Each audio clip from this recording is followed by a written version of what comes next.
Je nourris les oiseaux tous les matins à 6 heures, à 2 heures l'après-midi et 10 heures le soir. On les garde ici jusqu'à ce qu'ils soient sevrés. Ensuite, une fois qu'ils le sont, on les sort et on les place dans la cage. Bernard Mitchell est condamné à la prison à vie pour meurtre et vol. Depuis son adolescence, il n'a quasiment connu que cet univers de barreaux et de serrures. Mais aujourd'hui, à 41 ans, le gros bras se fait tendresse pour élever des perroquets gris d'Afrique dans sa cellule. Je ne peux pas être agressif avec ces oiseaux, je dois au contraire être patient avec eux. Je dois les aimer, prendre soin d'eux, les nourrir. Ce programme concerne dans cette prison près du Cap une douzaine d'hommes. Vicus Gressé en a été l'instigateur, persuadé de l'effet positif que ces bêtes à plumes pourraient avoir sur les hommes les plus durs. Il continue de choisir ceux qui y participent. Que vous ayez commis un meurtre, eu un comportement dangereux, ce n'est pas vraiment mon critère.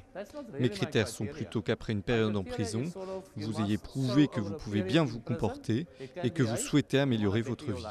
Une fois acceptés dans le programme, les prisonniers obtiennent une cellule individuelle alors qu'ils sont normalement 3 à occuper ces 6 mètres carrés, surpopulation carcérale oblige.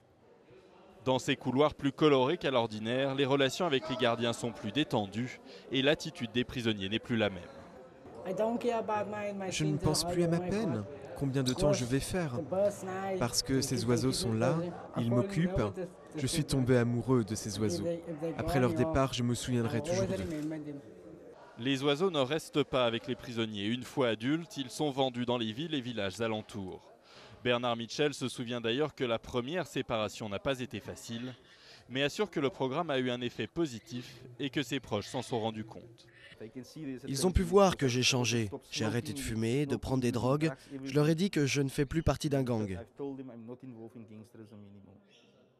Et puis cela va aussi avoir un impact positif sur moi si un jour je sors de prison.